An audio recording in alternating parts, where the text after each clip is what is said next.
Assalamualaikum warahmatullahi wabarakatuh. Perkenalkan kami dari kelompok 4 yang beranggotakan saya sendiri Meira Purwati NPM 1801010009, Vicky Maulana NPM 1801010035, Adi Erdam NPM 1801010037, dan Ita Yuliana NPM 1801010071 yang akan mempreview artikel tentang Transformational Leadership and Organization Citizenship Before Mediating Real of Effective Commitment.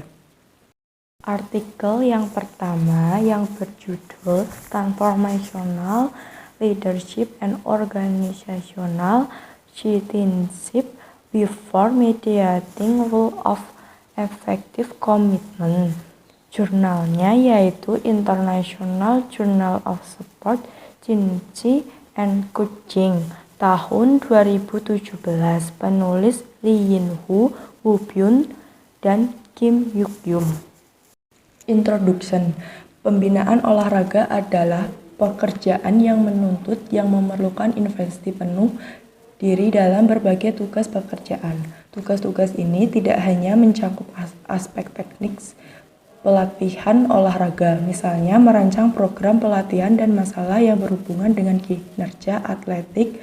Akibatnya, perilaku warga organisasi atau OJB pelatih didefinisikan sebagai perilaku individu itu sistem penghargaan formal dan secara agregat mempromosikan fungsi organisasi dan yang efisien dan efektif.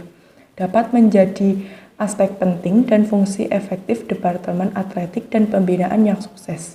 Pentingnya OJB pelatih dapat menjadi lebih besar, mengingat bahwa spektrum tugas kerja yang luas di atas ternyata memiliki efek yang merugikan pada kinerja tim dan kesehatan secara keseluruhan di antara para pelatih. Kemudian faktor yang mempengaruhi OJB. Pelatih untuk meneliti dan praktisi dalam konteks pembinaan. Selama 3 dekade terakhir, kepemimpinan transformasional semakin dikenal sebagai salah satu gaya kepemimpinan yang efektif. Namun, mendefinisi faktor kritis yang memediasi hubungan ini belum diselidiki secara memadai.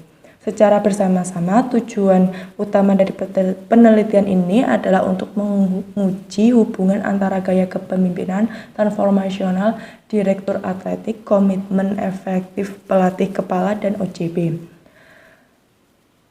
Tujuan 3 kali lipat dikembangkan. Yang pertama, memeriksa hubungan antara gaya kepemimpinan transformasional direktur atletik dan komitmen efektif pelatih kepala.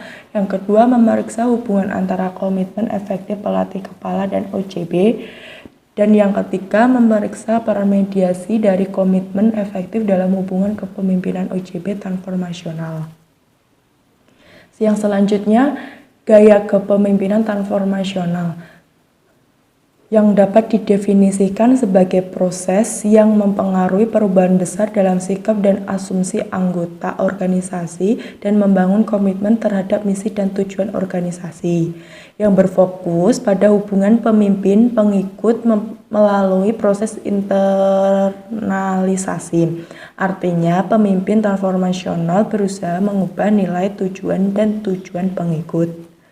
Yang selanjutnya, kepemimpinan transformasional dan komitmen afektif. Ketertarikan emosional karyawan, identifikasi dan keterlibatan dalam organisasi. Karyawan dengan komitmen efektif yang kuat melanjutkan pekerjaan di organisasi karena mereka ingin untuk melakukannya. Bukti yang cukup menunjukkan bahwa komitmen efektif sangat terkait dengan berbagai hasil, termasuk ketidakhadiran turnover intention, prestasi kerja, upaya kerja, kepuasan kerja, dan OJB di kedua pengaturan organisasi umum. Yang selanjutnya, komitmen afektif dan OJB. Dalam organisasi manapun, OJB karyawan seperti membantu kolege yang kelebihan beban pekerjaan, melatih pendatang baru di organisasi, atau menyarankan peningkatan pedagogis atau didaktik. Sangat penting karena aktivitas ini berpotensi menyediakan sumber daya tambahan bagi organisasi. Memang penelitian sebelumnya dalam dominan manajemen telah menunjukkan pentingnya OJB karyawan untuk efektif dan efisien tim kerja dan organisasi. Selanjutnya, kepemimpinan transformasional dan OJB, peran mediasi dari komitmen efektif. Mengikuti pendekatan teori pertukaran sosial, perlu diperhatikan peran mediasi dari komitmen efektif dalam hubungan antara kepemimpinan transformasional dan OJB. Faktanya, literatur sebelumnya telah menunjukkan bahwa peran komitmen sangat penting dalam menjaga hubungan pertukaran. Individu memiliki kecenderungan untuk membalas pasangan dengan perilaku yang bermanfaat bagi mereka. Dalam konteks organisasi, perilaku ini dapat ditunjukkan melalui OJB, di mana karyawan melakukan aktivitas yang bukan merupakan bagian dari tanggung jawabnya, tetapi membantu organisasi untuk mencapai tujuannya. Untuk metodenya, peserta partisipan penelitian ini adalah para pelatih kepala pada program-program divisi 2 NCAA. Kami memilih pelatih kepala karena keberhasilan atletik antara perguruan tinggi banyak dikaitkan dengan para pelatih yang dapat menghasilkan produk utama dari olahraga antar perguruan tinggi. Instrumen kepemimpinan internasional, kepemimpinan transformasional. Pelatih kepala menilai perilaku kepemimpinan transformasional. Direktur menggunakan inventaris perilaku kepemimpinan transformasional. Pelatih kepala menanggapi setiap item menggunakan skala 7 poin, mulai dari 1 sangat tidak setuju sampai 7 sangat setuju. Skala ini mengidentifikasikan 6 dimensi kunci dari kepemimpinan transformasional yang dapat diidentifikasi dalam literatur kepemimpinan sebelumnya.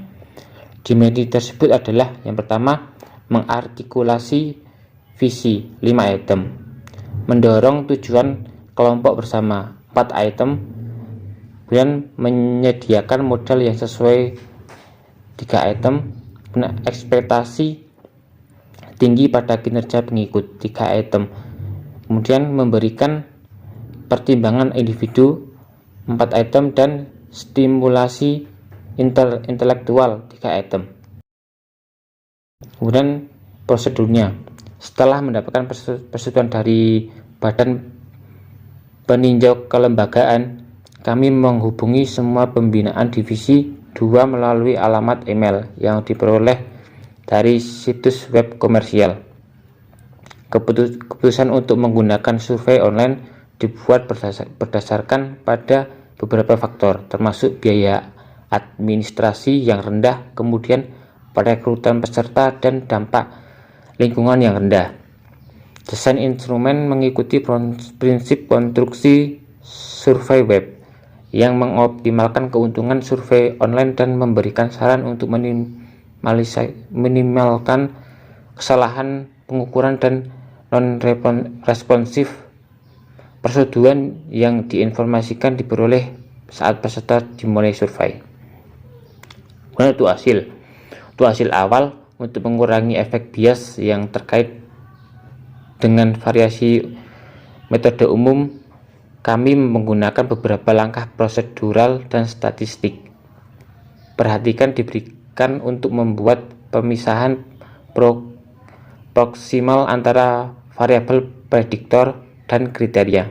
Oleh karena itu, kami menggunakan prosedur survei berbasis web yang dianggap mengurangi kemungkinan bias karena kemungkinan sesuai keinginan sosial dan pemahaman evaluasi dengan memastikan anonimitas dari jawaban. Selanjutnya, kami menyusun item sehingga diharapkan keseimbangan antara respon positif dan negatif.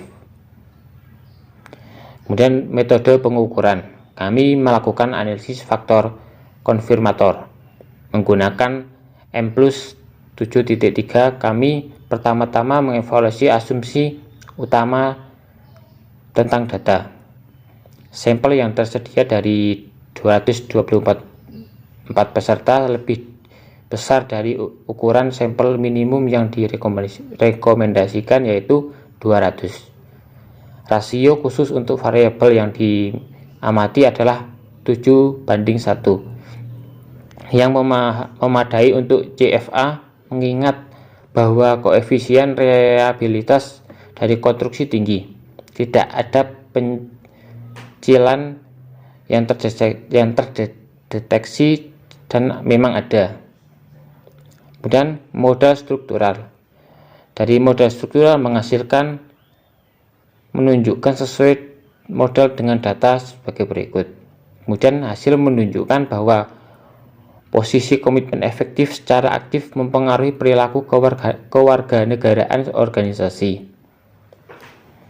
Kemudian implikasi praktis. Penelitian ini menunjukkan bahwa gaya kepemimpinan transformasional direktur atletik adalah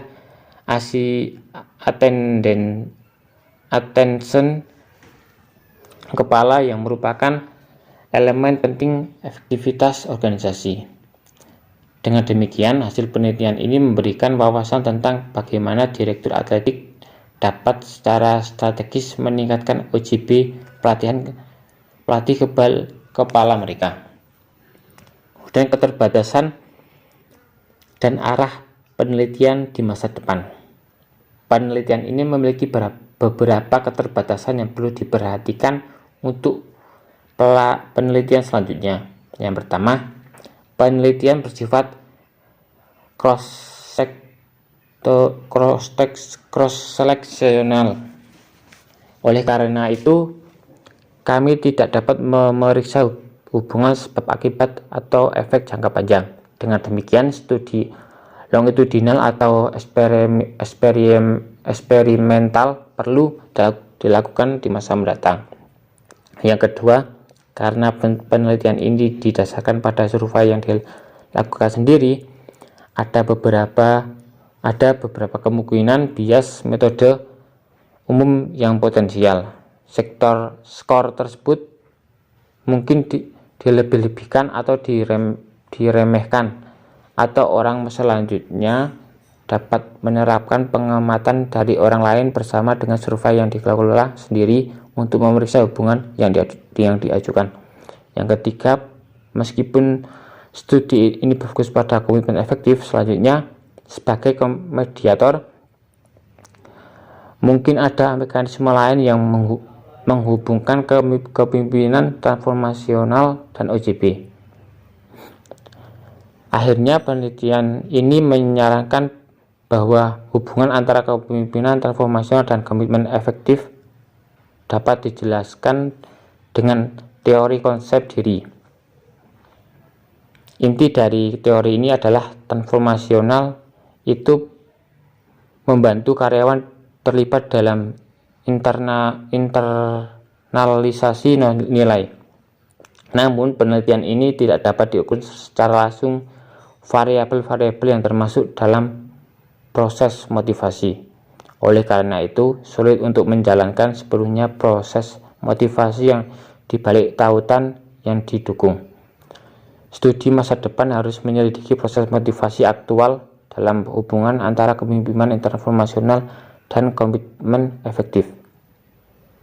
Kesimpulan dari artikel adalah tujuan dari penelitian ini adalah untuk menguji hubungan antara kepemimpinan transformasional, komitmen efektif, dan OJB dalam hubungan atletik direktur kepala pelatih. Hasilnya terungkap bahwa ketika pelatih kepala melihat perilaku kepemimpinan transformasional seorang direktur atletik, ini berfungsi sebagai dasar untuk mengembangkan komitmen yang efektif, yang pada gilirannya mengarah pada peningkatan OJB. Studi ini penting dan memberikan kontribusi besar pada pengetahuan yang ada, karena membantu menjelaskan mekanisme melalui mana kepemimpinan transformasional dapat mempengaruhi OJB. Kami berharap penelitian ini menjawab beberapa pertanyaan mendasar tentang bagaimana direktur atletik transformasional mempengaruhi pelatih kepala individu dan mengapa pelatih kepala bereaksi terhadap perilaku kepemimpinan. Slide selanjutnya yaitu artikel kedua, judul sifat dan dimensi perilaku kewarganegaraan organisasi tinjauan kritis dan analisis meta. Jurnal yaitu Journal of Applied Psychology, volume dan halaman, yaitu volume ke-87 halaman 52 sampai 65 tahun 2002. Penulis yang pertama Jeffrey A. Lapin, yang kedua Amir RS, dan yang ketiga Diane E. Johnson. Yang selanjutnya, sifat dan dimensi perilaku kewarganegaraan organisasi, tinjauan kritis dan analisis meta, yaitu mengulas tentang perilaku warga organisasi atau OCB dan dimensi OCB yang berbeda dengan yang lainnya, menggunakan meta-analisis yang menunjukkan bahwa ada hubungan yang kuat di antara keduanya. Konstruksi OCB. Menurut Organ tahun 1988, keterkaitan ada perilaku kerja yang bersifat diskresioner, tidak secara langsung atau secara eksplisit diakui oleh sistem penghargaan formal dan di agregat mempromosikan berfungsinya organisasi secara efektif. Label yang mungkin paling relevan dengan sumber daya manusia, sarjana manajemen dan psikologi industri organisasi adalah kinerja kontekstual. Analisis faktor ada dua, yaitu yang pertama berlabel autism seperti membantu orang lain yang tidak hadir, dan yang kedua beri label kepatuhan umum seperti kepatuhan terhadap norma. Yang selanjutnya yaitu dimensi organisasional citizenship behavior. Menurut Williams dan Anderson pada tahun 1991 bahwa menyarankan kategori perilaku itu bervariasi sehubung dengan penerima perilaku. Interpersonal dimensi kinerja kewarganegaraan organisasi mengacu pada organisasi yang menguntungkan anggota organisasi lainnya, termasuk dimensi altruism, dimensi kesopanan. Dengan demikian, mirip dengan organizational citizenship behavior. Yang selanjutnya yaitu metode. Di sini akan menggunakan metode korelasi dalam meta-analisis jika memang terkait dengan masing-masing 5 dimensi. Yang pertama yaitu altruisme, yang kedua kesopanan, yang ketiga partisipasi sosial, yang keempat kebijakan sipil, dan yang kelima kesadaran. Karena itu korelasi yang dipertimbangkan adalah kepuasan organisasi, komitmen nasional, keadilan, dukungan pimpinan, dan kesadaran. Baik, yang selanjutnya akan dipresentasikan oleh rekan saya. Yang selanjutnya adalah analisis meta. Tujuan dari analisis meta sendiri adalah untuk menggabungkan suatu informasi dari berbagai macam studi untuk memberikan informasi tentang hubungan minat, dan sebagai alat yang ampuh untuk memodelkan hubungan antara informasi yang melampaui estimasi yang diperoleh dari satu sampel atau hanya beberapa sampel saja. Kemudian yang selanjutnya adalah hasil. Yang pertama yaitu hubungan antar dimensi. Untuk setiap hubungan secara statistik signifikan yang menunjukkan bahwa korelasi antar OCB dimensi mungkin tidak homogen, itu pasti akan terjadi testing untuk mengidentifikasi moderator yang secara teoritis relevan yang mungkin jelas variabilitasnya. Namun, jenis analisis ini tidak demikian layak untuk studi dan tidak secara konsisten memasuki cukup informasi yang dibutuhkan. Misalnya, ada presentase, peserta, perempuan, sampel, saling ketergantungan tugas, dan juga kompleksitas tugas. Kemudian yang kedua ada hubungan dengan prediktor. Dalam analisis kedua, dinilai apakah OCB itu dimensionsnya itu terkait secara berbeda dengan prediktor yang telah digunakan. Dan secara keseluruhan, hubungan prediktor yaitu ada kepuasan, komitmen, keadilan, dukungan pemimpin, dan juga kesadaran, dan lain sebagainya. Dan OCB sendiri itu tidak tergantung pada bagaimana OCB itu didefinisikan secara perilaku. Kemudian yang selanjutnya ada kerangka alternatif. Seperti yang telah disebutkan sebelumnya, beberapa peneliti telah mengusulkan model OCB yang termasuk dalam kerangka Oregon tahun 1988. Nah, untuk kewarganegaraan yang personal atau Coleman and Burman tahun 2000, dimensi kinerja mencangkup elemen algorithms dan kesopanan. Mereka secara khusus membedakan OCBI versus ECBO dengan menggunakan meta-analisis RE lainnya. Kemudian yang selanjutnya, membandingkan OCB keseluruhan dengan ukuran dimensi. Nah, dalam hal ini, pencarian literatur terhadap studi tambahan korelasi antara prediktor atau ukuran OCB secara keseluruhan biasanya dibentuk oleh rata-rata item di seluruh dimensi OCB. Nah, OCB dan ukuran dimensi itu digunakan untuk menggerakkan perbedaan dengan keseluruhan OCB yang dikodekan sebagai kelompok referensi dan sebagai keseluruhan sebagai dimensi perilaku tertentu. Kemudian yang selanjutnya, OCB sebagai konstruksi laten. Nah, secara keseluruhan dari konsisten dan juga gagasan bahwa 5 OCB tidak lebih dari yang setara.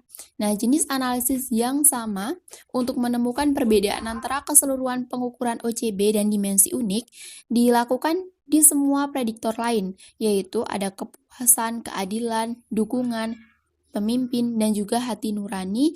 Selain itu ada juga kesungguhan. Namun, karena tidak ada perbandingan yang signifikan dalam hal ini, jadi OCB sebagai konstruksi laten. Kemudian yang kedua yaitu ada OCB sebagai konstruksi agregat. OCB berkembang dari waktu ke waktu dan menjadi lebih mirip dengan definisi kinerja kontekstual. Konstruksi agregat, jika memang demikian arah masa depan konstruksi OCB, maka dibutuhkan untuk memastikan bahwa pengukuran konsisten dengan kinerja agregat itu definisi formans merupakan kumpulan item yang standar. Kemudian yang selanjutnya, kesimpulannya, berdasarkan meta-analisis yang dilaporkan dalam artikel ini, itu terlihat bahwa hubungan antar dimensi OCB adalah umumnya setinggi kendala dan juga tidak ada perbedaan yang berarti dalam hubungan dengan prediktor lintas medians. Dengan demikian, dimensi OCB itu seperti saat ini dinilai oleh mayoritas sarjana yang terbaik dan dianggap sebagai indikator OCB yang tidak sempurna. Sekian presentasi dari kami.